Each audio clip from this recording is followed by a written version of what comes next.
കർത്താവിൻ്റെ അതിപരിശുദ്ധമായ നാമത്തിന് മഹത്വം ഉണ്ടാകട്ടെ. ഈ നല്ല പകൽ വേളയ്ക്കായി കർത്താവിന് സ്തോത്രം ചെയ്യുന്നു.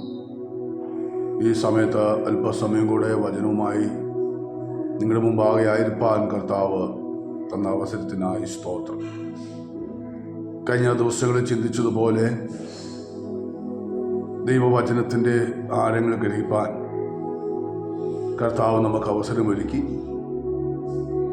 സങ്കീർത്തനം 8:1 നാം ചിന്തിച്ച വേദഭാഗം, ഞങ്ങളുടെ കർത്താവായ യഹോവേ, അങ്ങയുടെ നാമം ഭൂമിയിലൊക്കെയും എത്ര ശ്രേഷ്ഠമായിരിക്കും. ശ്രേഷ്ഠമായ നാമത്തെ ഉയർത്തുവാൻ ദൈവം നമുക്ക് അവസരങ്ങൾ ഒരുക്കുന്നു. യഹോവേ എന്ന വാക്ക് എബ്രായ വാക്കിൻ്റെ അതിൻ്റെ അർത്ഥം നമ്മൾ ഗ്രഹിച്ചു. ഒന്നാമത്തെ അർത്ഥം യഹോവ സർവ അധികാരി എന്നാണ്. സർവത്തിനു മേലും അധികാരമുള്ളൊരു കർത്താവാണ് നമ്മുടെ ദൈവം. കർത്താവ് എന്ന് പറയുന്ന വാക്കിൻ്റെ അർത്ഥം തന്നെ കർത്തൃത്വം നടത്തുന്നവൻ എന്നാണ്. കർത്താവ് സർവ അധികാരിയാണ്. എന്തെല്ലാം മേൽ അധികാരമുണ്ട് എന്ന് കഴിഞ്ഞ ക്ലാസ്സിൽ ചിന്തിപ്പാൻ ഇടയായി. അതിൻ്റെ ചില വാക്കി അർത്ഥങ്ങളോട് ചിന്തിപ്പാൻ ഈ പകൽക്കാലം സമയമെടുക്കുന്നു. രണ്ടാമത്തെ അർത്ഥം നിയന്ത്രിക്കുന്നവൻ എന്നാണ്. ഒരു കപ്പിത്താൻ നിയന്ത്രിക്കുന്ന പോലെ, ഒരു വണ്ടി ഡ്രൈവർ നിയന്ത്രിക്കുന്നത് പോലെ, ഒരു ആ കാളവണ്ടിയുടെ ഉടമസ്ഥൻ ആ വണ്ടിയെ നിയന്ത്രിക്കുന്നത് പോലെ സകലത്തെയും നിയന്ത്രിക്കുന്ന ഒരുവനാണ് നമ്മുടെ കർത്താവ്. അതുകൊണ്ടാണ് രണ്ടാമത്തെ അർത്ഥം അഡോണായിയുടെ ആ വാക്കിൻ്റെ രണ്ടാമത്തെ അർത്ഥം സകലത്തെയും നിയന്ത്രിക്കുന്നവൻ. ചെറിയ ചെറിയ കാര്യങ്ങൾ നമുക്ക് നിയന്ത്രിക്കാനേ പറ്റുള്ളൂ. എന്നാൽ ഈ ലോകം മുഴുവനും ഒരുവനാണ് നിയന്ത്രിക്കുന്നത്. അത് രാജാക്കന്മാരെ പോലും നിയന്ത്രിക്കുന്നത് ദൈവമാണെന്ന് നമുക്ക് തിരുവചനം അറിയുന്നു. സദൃശവാക്യം 21:1 ഇപ്രകാരം കാണുന്നു: രാജാവിൻ്റെ ഹൃദയം യഹോവയുടെ കയ്യിൽ നീർത്തോട് കണക്കിയിരിക്കും, തനിക്ക് ഇഷ്ടമുള്ളവർക്കൊക്കെയും അവൻ അതിനെ തിരിക്കുന്നു. മനുഷ്യന്റെ വഴിയൊക്കെയും അവന് ചൊവ്വായി തോന്നും, യഹോവയോ ഹൃദയങ്ങളെ തൂക്കുന്നു. യഹോവയാണ് സകലത്തെയും, ദൈവമായ കർത്താവാണ് സകലത്തെയും നിയന്ത്രിക്കുന്നത്. സകലത്തിൻ്റെ ഉടമസ്ഥൻ ദൈവമാണ്. സകലത്തിൻ്റെയും കൺട്രോൾ ദൈവത്തിൻ്റെ കയ്യിലാണ്. അതുകൊണ്ടാണ് ദാനിയേൽ 2-ാം അധ്യായം 21-ാമത്തെ വാക്യത്തിൽ ഇങ്ങനെ കാണുന്നു: ദൈവം കാലങ്ങളെയും സമയങ്ങളെയും മാറ്റുന്നു. ദൈവം രാജാക്കന്മാരെ നീക്കുകയും രാജാക്കന്മാരെ വാഴിക്കുകയും ചെയ്യുന്നു. ദൈവം ജ്ഞാനികൾക്ക് ജ്ഞാനവും വിവേകികൾക്ക് ബുദ്ധിയും കൊടുക്കുന്നു. ദൈവം അഗാധവും ഗൂഢവുമായത് വെളിപ്പെടുത്തുന്നു. ദൈവം ഇരുട്ടിലുള്ളത് അറിയുന്നു. വെളിച്ചം ദൈവത്തോട് കൂടെ വസിക്കുന്നു. അപ്പോൾ അവിടെയും നമുക്ക് കാണാൻ കഴിയുന്നത് നിയന്ത്രിക്കുന്ന ഒരു ദൈവമുണ്ടെന്ന് നമുക്ക് കാണുവാൻ കഴിയും. അപ്പോസ്തലപ്രവൃത്തി പുസ്തകം 9-ാം അധ്യായം 3-4 വാക്യത്തിൽ വായിക്കുമ്പോൾ ശൗൽ അധികാരപത്രം ആയി ദമസ്കോസിലേക്ക് യാത്ര തിരിക്കുകയാണ്. എന്തിനാ യാത്ര തിരിച്ച്? യെരുശലേമിൽ ഉണ്ടായിരുന്ന ക്രിസ്ത്യാനികളെ പീഡിപ്പിച്ച് കൊന്നുകളയാനുള്ള തീരുമാനത്തിൽ നിൽക്കുമ്പോൾ, ക്രിസ്ത്യാനികളോട് അത്രയ്ക്കും വൈരാഗ്യമായിരുന്ന, അല്ലെങ്കിൽ എതിർപ്പായിരുന്ന, കൊന്നുകളയണമെന്ന് ചിന്തയുള്ള പൗലോസ് അല്ലെങ്കിൽ ശൗൽ താൻ അധികാരിയുടെ അധികാരപത്രവും മേടിച്ച് ദമസ്കോസ് ചെന്ന് ക്രിസ്ത്യാനികളെ പിടിച്ചുകൊണ്ട് യെരുശലേമിലേക്ക് വരുവാൻ വേണ്ടി പോകുന്ന ഭാഗം, ആ സമയത്ത് അധികാരപത്രവുമായി കടന്നു പോകുന്ന ശൗല് ദമസ്കോസിലെ പടിവാതിലെത്തിയപ്പോൾ സൂര്യനെ മിന്നുന്ന ഒരു വെളിച്ചം തൻ്റെ ശരീരത്തിൽ, തൻ്റെ കണ്ണിൽ പതിച്ച് തൻ്റെ വാഹനമൃഗത്തിൽ നിന്ന് താൻ താഴെ വീഴുവാനിടയായി. തൻ്റെ അധികാരം നഷ്ടപ്പെടാനിടയായി. തൻ്റെ കയ്യിലുണ്ടായിരുന്ന അധികാരപത്രം പോലും നഷ്ടപ്പെട്ടു. തൻ്റെ ആ കഴിവുകൾ നഷ്ടപ്പെട്ടു. തൻ്റെ ബലം നഷ്ടപ്പെട്ടു. തൻ്റെ കാഴ്ച നഷ്ടപ്പെട്ടു. മറ്റൊരാളുടെ സഹായമില്ലാതെ അടുത്ത സ്റ്റെപ്പ് വെക്കാൻ പറ്റാത്ത നിലയിൽ തൻ്റെ ബലം മൊത്തം നഷ്ടപ്പെടുവാനിടയായി. ഇതിലെ കേൾക്കുന്ന പ്രിയപ്പെട്ടവരെ, എത്ര കഴിവുണ്ടെന്ന് പറഞ്ഞാലും എത്ര ആരോഗ്യമുണ്ടെന്ന് പറഞ്ഞാലും നമ്മുടെ കഴിവുകൊണ്ടോ നമ്മുടെ മിടുക്കുകൊണ്ടോ ഒന്നും നടക്കില്ല. ദൈവം നമ്മെ സഹായിച്ചെങ്കിൽ മാത്രമേ കഴിയുള്ളൂ എന്ന് നമുക്ക് ആ ഭാഗത്തു നിന്ന് മനസ്സിലാക്കാൻ കഴിയുന്നുണ്ട്. അതിനുശേഷം ശൗൽ എന്ത് ചെയ്തു? ദൈവത്തെ അന്വേഷിച്ച് ദൈവമായ ദർശനത്തിൽ മുൻപോട്ട് പോയപ്പോൾ പുസ്തകങ്ങളുടെ പുസ്തകം 9-ാം അധ്യായം പഠിക്കാൻ കാണാൻ കഴിയുന്നു. ശൗലോ മേൽക്കുമേൽ ശക്തി പ്രാപിച്ചു. ക്രിസ്തു തന്നെ ദൈവമെന്ന് വെളിപ്പെടുത്തി കൊടുക്കുകയാണ്. അതിനു മുമ്പ് ക്രിസ്ത്യാനികളെ ഉപദ്രവിച്ചുകൊണ്ടിരുന്ന ആളാണ്. എന്നാൽ ക്രിസ്തു ആരാണെന്നുള്ള വെളിപ്പാട് കിട്ടിക്കഴിഞ്ഞപ്പോൾ മുതൽ കർത്താവാണ് എന്നെ നയിക്കുന്നത്, കർത്താവാണ് എന്നെ നിയന്ത്രിക്കുന്നത്, കർത്താവാണ് എൻ്റെ ഉടമസ്ഥൻ എന്നുള്ള ബോധ്യം തനിക്കുണ്ടാകുവാനിടയായത്. എന്നെ കേൾക്കുന്ന പ്രിയപ്പെട്ടവരെ, നമ്മുടെ കഴിവുകൊണ്ടോ നമ്മുടെ കൊടുക്കൊണ്ടോ എന്തെങ്കിലുമൊക്കെ നേടിയെടുക്കാം എന്ന് ചിന്തിച്ചാൽ അതൊന്നും നടക്കുകയില്ല. അതെല്ലാം നിഷ്ഫലമായി പോകും. ദൈവം വല്ലതും നമ്മെക്കൊണ്ട് ചെയ്യിച്ചാൽ മാത്രമേ കഴിയുള്ളൂ എന്ന് നമ്മൾ മനസ്സിലാക്കണം. അപ്പോൾ രണ്ടാമത്തെ അർത്ഥം, അഡോണായി എന്ന വാക്കിന് രണ്ടാമത്തെ അർത്ഥം നിയന്ത്രിക്കുന്നവൻ, എല്ലാത്തിനു മേലും കൺട്രോൾ ഉള്ള ഒരു ദൈവം. മൂന്നാമത്തെ അർത്ഥം ഭരണാധികാരിയാണ്, അധികാരം നടത്തുന്ന ദൈവം. അധികാരം നടത്തുന്നത് രാജാവാണ്.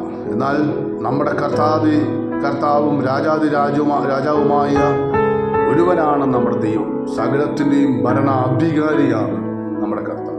മത്തായിയുടെ സുവിശേഷം 2-ാം അധ്യായം 2-ാമത്തെ വാക്യമൊക്കെ വായിക്കുമ്പോൾ 21-ാം അധ്യായം 4-ാമത്തെ വാക്യവും ലൂക്കോസ് 23:37 നമ്മൾ വായിച്ചാൽ കർത്താവിൻ്റെ അധികാരത്തെക്കുറിച്ച് അവിടെ ഭരണാധികാരിയായി വെളിപ്പെടുന്ന കർത്താവിനെ കുറിച്ച് കാണാൻ കഴിയും. യഹൂദന്മാരുടെ രാജാവായി പിറന്നവൻ എവിടെ എന്നാണ് വിദ്വാൻമാർ ചോദിച്ചത്. കൊട്ടാരത്തിൽ ചെന്നിട്ട് യഹൂദന്മാരുടെ രാജാവായി പിറന്നവൻ ജനിച്ചപ്പോൾ രാജാവായി, ജീവിച്ചത് രാജാവായി, മരിച്ചത് രാജാവായി, ഇനിയും ഭരണം ഏറ്റെടുക്കാൻ പോകുന്നതും രാജാവായിട്ട്. രാജാവെന്ന് പറഞ്ഞാൽ രാജാതിരാജാവായിട്ടാണ് യേശു കർത്താവ് ഭരണം ഏറ്റെടുക്കാൻ പോകുന്നത്. അടുത്ത ഭാഗം കൂടെ ഞാൻ പറഞ്ഞ് വാക്കുകൾക്ക് വിരാമം കുറിക്കാം. നാലാമത്തെ അർത്ഥം ന്യായാധിപതിയാണ്, നല്ലൊരു അഡ്വക്കേറ്റാണ്, ന്യായമായി വിധിക്കുന്നവനാണ് നമ്മുടെ കർത്താവ്, നല്ലൊരു വിധികർത്താവാണ്.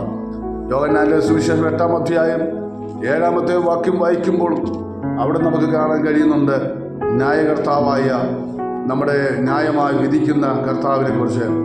8-ാം അധ്യായം 7-ാമത്തെ വാക്യത്തിൽ ഇങ്ങനെ കാണുന്നു: ഒരു സ്ത്രീ കർത്താവിൻ്റെ അടുക്കൽ യഹൂദന്മാർ അല്ലെങ്കിൽ അന്നുണ്ടായിരുന്ന പരീക്ഷന്മാർ, ശാസ്ത്രിമാർ ഒരു സ്ത്രീയെ പിടിച്ചുകൊണ്ട് യേശു കർത്താവിൻ്റെ അടുക്കൽ കൊണ്ടുവന്ന് നിർത്തിയിരിക്കുക. ന്യായപ്രമാണപ്രകാരം അവളെ കല്ലെറിഞ്ഞ് കൊല്ലണം എന്ന് പറഞ്ഞുകൊണ്ട് കർത്താവിനെ പരീക്ഷിക്കാൻ വേണ്ടി കൊണ്ടുവന്നതാണ്. കർത്താവ് നിലത്ത് എഴുതിക്കൊണ്ടിരുന്നു, വിരൽ കൊണ്ട് എഴുതുകയാണ്. ചിലർ പ്രസംഗിക്കുന്ന വേദപണ്ഡിതന്മാർ പലർ പറയുന്നത് ഈ വന്നവരുടെ പാപം എഴുതിക്കൊണ്ടിരിക്കുകയായിരുന്നു. ഓരോരുത്തരുടെ പാപം അവിടെ നിലത്ത് എഴുതുകയായിരുന്നു. അവർ ചോദിച്ചു, കർത്താവേ, ഈ സ്ത്രീയെ മോശയുടെ ന്യായപ്രമാണം പറയുന്നത് കല്ലെറിഞ്ഞ് കൊല്ലണം, നീ എന്തു പറയുന്നു? കർത്താവ് പറഞ്ഞു, നിങ്ങൾ ഈ പാപമില്ലാത്തവൻ ഇവരെന്ത് ചെയ്യണം? അവളെ ഒന്നാമത് കല്ലെറിയട്ടെ. പിന്നെ കുനിഞ്ഞ് വിരൽ കൊണ്ട് വീണ്ടും കർത്താവ് എന്ത് ചെയ്യും? എഴുതിക്കൊണ്ടിരിക്കുക. അവർ അത് കേട്ടിട്ട് മനസാക്ഷിയുടെ ആക്ഷേപം ചെയ്തുമായി മൂത്തവരും ഇളയവരും ഓരോരുത്തരായി വിട്ടുപോയി. യേശു മാത്രം ആ സ്ത്രീയും അവിടെ ശേഷിക്കുക. കർത്താവ് ചോദിച്ചു, സ്ത്രീയെ, ആരും നിന്നെ വിധിച്ചില്ലേ? ശിക്ഷ വിധിച്ചില്ലേ? ആ സ്ത്രീ പറഞ്ഞില്ല, കർത്താവേ, ആരും വിധിച്ചില്ല. കർത്താവ് പറഞ്ഞു, ഞാനും നിന്നെ ശിക്ഷ വിധിക്കുന്നില്ല. ഇനി മേലാൽ പാപം ചെയ്യരുത്, ഇനി മേലാൽ പാപം ചെയ്യരുത്. യേശു കർത്താവ് പറയും, ഇനി മേലാൽ പാപം ചെയ്യരുത്. നല്ലൊരു ന്യായാധിപതിയാണ്. ന്യായമായി വിധിക്കുന്ന കർത്താവിൻ്റെ കരങ്ങളിൽ നാം ഭരമേൽപ്പിച്ചാൽ നമ്മുടെ പ്രശ്നം എന്ത് തന്നെയാണെങ്കിലും, ഈ ലോകപ്രകാരം നീതി കിട്ടിയില്ലെങ്കിലും സ്വർഗകോടതി ഇടപെടാൻ തുടങ്ങും. സ്വർഗകോടതി നീതിയോടെ വെളിപ്പെടുത്തും. സ്വർഗത്തിലെ കരം അനുകൂലമായി വെളിപ്പെടും. Praise the lord. നല്ലൊരു ന്യായാധിപതിയാണ്. ലൂക്കോസിന്റെ സുവിശേഷം 2-ാം അധ്യായം പഠിക്കുമ്പോഴും ഉപമ പറയുന്ന കൂട്ടത്തിൽ അവിടെയും ഒരു ന്യായാധിപതിയെ കുറിച്ച് പറയുന്നുണ്ട്. ആ ന്യായാധിപതി ഒരിക്കലും വിധവയായ സ്ത്രീ വന്നിട്ട് പറയുന്നു, എന്തൊക്കെ ഒരു പ്രതിയോഗിയുണ്ട്, ആ പ്രതിയോഗിയോട് പ്രതിക്രിയ നടത്തി രക്ഷിക്കണം. ന്യായാധിപൻ്റെ അടുത്ത് പലയിടത്തും പല പ്രാവശ്യം പോയിട്ടും ആ ന്യായാധിപന് അവിടെ വിഷയം പരിഹരിച്ചു കൊടുക്കാൻ കഴിയുന്നില്ല. ഒരു ദിവസം അവൾ പറയുകയാണ്, ആമ ഇനി ഞാൻ പോകും, മറുപടി കിട്ടിയില്ലെങ്കിൽ ഞാൻ അവൻ്റെ മുഖത്തടിക്കും എന്ന് പറയുമ്പോൾ ആ ന്യായാധിപൻ അത് മനസ്സിലാക്കിയിട്ട് ന്യായാധിപൻ പറയുന്നു, അവൾ വന്ന് എൻ്റെ മുഖത്തടിക്കും ഇതിന് പരിഹാരം കൊടുത്തില്ലെങ്കിൽ.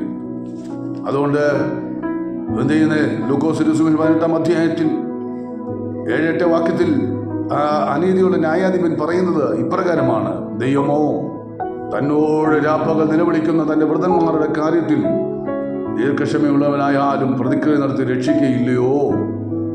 ചോദ്യമാണ്. എന്നാൽ മറുപടി 8-ാം വാക്യത്തിൽ കിടപ്പുണ്ട്: വേഗത്തിൽ അവരെ പ്രതിക്രിയ നടത്തി രക്ഷിക്കുമെന്ന് ഞാൻ നിങ്ങളോട് പറയുന്നു. ന്യായാധിപനായി കൂടെയുള്ള കർത്താവ് നമുക്ക് വേണ്ടി നീതിയോടും ന്യായത്തോടും കൂടെ വിധി കൽപ്പിക്കുന്ന ദൈവമാണ് എന്ന് തിരുവചനം നമ്മെ പഠിപ്പിക്കുന്നു. 5-ാമത്തെ അർത്ഥം കൂടെ നാം പഠിക്കുമ്പോൾ 5-ാമത്തെ അർത്ഥം കാണാം: സഹായിയായ ദൈവം. അഡോണായി എന്ന വാക്കിന് 5-ാമത്തെ അർത്ഥം, അഡോണായി എന്ന വാക്കിന് കൊടുത്തിരിക്കുന്നത് സഹായി എന്ന വാക്കാണ്.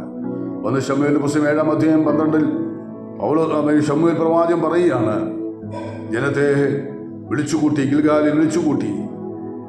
ആ ജനത്തെ വിളിച്ചുകൂട്ടിയപ്പോൾ ഇത്രത്തോളമാണ് ദൈവമാണ് നമ്മെ സഹായിച്ചത്. ശമൂവേലിന് ഉറപ്പുണ്ട്, താൻ പ്രവാചകനാണ്, താൻ ന്യായാധിപനാണ്, താൻ മറ്റുള്ള ഒരാളിനെ അല്ലെങ്കിൽ അഭിഷേകം ചെയ്യുവാനുള്ള അനുവാദമുണ്ട്, പ്രവചന ശുശ്രൂഷയുള്ള ആളാണ്, ന്യായാധിപതിയാണ്, അപ്പോൾ തന്നെ പുരോഹിതനാണ്. ഇതെല്ലാം തനിക്ക് അതോറിറ്റി ഉണ്ടെങ്കിലും തന്നെ ദൈവം സഹായിച്ചില്ലെങ്കിൽ തൻ്റെ ശുശ്രൂഷ കൊണ്ട് തനിക്ക് മുന്നേറാൻ കഴിയത്തില്ല. തന്നെ ദൈവം സഹായിച്ചു, തൻ്റെ ജനത്തെ ദൈവം സഹായിച്ചു. അതുകൊണ്ടാണ് ശമൂവേൽ പ്രവാചകൻ ജനത്തെ വിളിച്ചു കൂട്ടിയിട്ട് ശമൂവേൽ പ്രവാചകൻ പറയുകയാണ്, 1 ശമൂവേൽ 7:12 പറയുന്ന ഇങ്ങനെയാണ്: ഇത്രത്തോളം യഹോവ നമ്മെ സഹായിച്ചു എന്ന് പറഞ്ഞ് എബനേസർ എന്ന് പേരിടുന്നു. ഇന്ന് പകൽവേളയിൽ ഈ സന്ദേശം കേൾക്കുന്ന പ്രിയപ്പെട്ടവർ പറയട്ടെ, നമ്മെ സഹായിക്കുന്ന ഒരു ദൈവമുണ്ട്.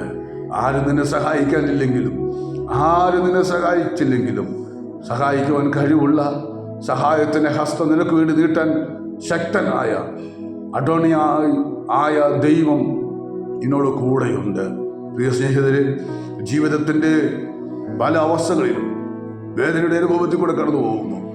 ആ പിതാവിന് ചോദിച്ചു, എന്നെ സഹായിക്കുന്നവർ ആരെങ്കിലും ഉണ്ടോ എന്ന് ഞാൻ നോക്കിക്കൊണ്ടിരുന്നു, ആരെയും കണ്ടില്ല. ആശ്വസിപ്പിക്കുന്നവരുണ്ടോ എന്ന് നോക്കിക്കൊണ്ടിരുന്നു, ആരെയും കണ്ടില്ല. യോബിൻ്റെ ജീവിതത്തിലും ഇതുപോലെ ആശ്വസിപ്പിക്കുവാനായി പല സ്നേഹിതന്മാർ അവരുടെ അടുക്കൽ വന്ന് 7 ദിവസം ഇരുന്നിട്ടും അവരുടെ വാക്കുകൾ കൊണ്ടൊന്നും യോബിനെ ആശ്വാസം ലഭിക്കാൻ കഴിഞ്ഞില്ല. യോ പറയാണ്, നിങ്ങളെല്ലാവരും എന്നെ വ്യസനിപ്പിക്കുന്ന ആശ്വാസകന്മാരാണ്. അമ്മ പൗലോസ് അപ്പോസ്തലൻ പറയുന്നു, അമ്മയെ ആശ്വസിപ്പിക്കുന്ന പോലെ ആശ്വസിപ്പിക്കുന്നവൻ. പ്രവാചകനും അത് തന്നെ, യശയ്യാപ്രവാചകൻ പറയുന്നത് തന്നെയാണ്, അമ്മയെ ആശ്വസിപ്പിക്കുന്ന പോലെ ആശ്വസിപ്പിക്കുന്ന ദൈവം. അങ്ങനെയാണെങ്കിൽ നമ്മെ ആശ്വസിപ്പിക്കുക മാത്രമല്ല, നമ്മെ സഹായിക്കുകയും കൂടെ ചെയ്യുന്ന ദൈവമാണ്. എബ്രായർ 2-ാം അധ്യായത്തിൽ നമ്മെ 2:18 വാക്യം നമ്മൾ വായിക്കുമ്പോൾ എബ്രായർ 2:18 ഇപ്രകാരം കാണുന്നു: നമ്മുടെ കർത്താവ് നമ്മെ സഹായിക്കുന്ന ദൈവമാണ്. അതിൻ്റെ 18-ാമത്തെ വാക്യത്തിൽ ഇങ്ങനെയാണ്: താൻ തന്നെ പരീക്ഷിക്കുന്നതിനായി കഷ്ടമനുഭവിച്ചിരിക്കാൻ പരീക്ഷിക്കപ്പെടുന്നവരെ സഹായിപ്പാൻ കഴിവുള്ളവനാകുന്നു. കേട്ടോ, കർത്താവ് പരീക്ഷിക്കപ്പെട്ടത് എന്തിനു വേണ്ടിയാണ്? അവയെ കഷ്ടമനുഭവിക്കുന്ന തൻ്റെ ജനത്തെ സഹായിക്കുവാൻ. ഈ ലോകത്തിൽ കഷ്ടമനുഭവിക്കുന്ന സഹായിപ്പാൻ ആരും കാണത്തില്ലായിരിക്കാം. എന്നാൽ ഇന്ന് ഈ സന്ദേശം കേൾക്കുന്ന പ്രിയരെ, നിങ്ങൾ ഏത് കഷ്ടതയിൽ കൂടിയാണോ, ഏത് വേദനയിൽ കൂടിയാണോ, ഏത് പ്രയാസങ്ങളിൽ കൂടിയാണോ, ഏത് ഞെരുക്കങ്ങളിൽ കൂടിയാണോ കടന്നു പോകുന്നത്, നിങ്ങളെ സഹായിപ്പാൻ കഴിവുള്ള സർവശക്തനായ ദൈവം ഇന്ന് പകൽ ഈ സന്ദേശം കേൾക്കുമ്പോൾ തന്നെ നിങ്ങളുടെ ജീവിതത്തിൽ സഹായത്തിൻ്റെ ഹസ്തം നീട്ടുകയാണ്, സഹായിപ്പാനായി ഇറങ്ങി വരിക. അതുകൊണ്ടാണ് സംഗീതകാരൻ പറയുന്നത്, ഞാൻ എൻ്റെ കണ്ണ് പർവ്വതത്തിലേക്ക് ഉയർത്തുന്ന, എനിക്ക് സഹായം എവിടെ നിന്ന് വരും?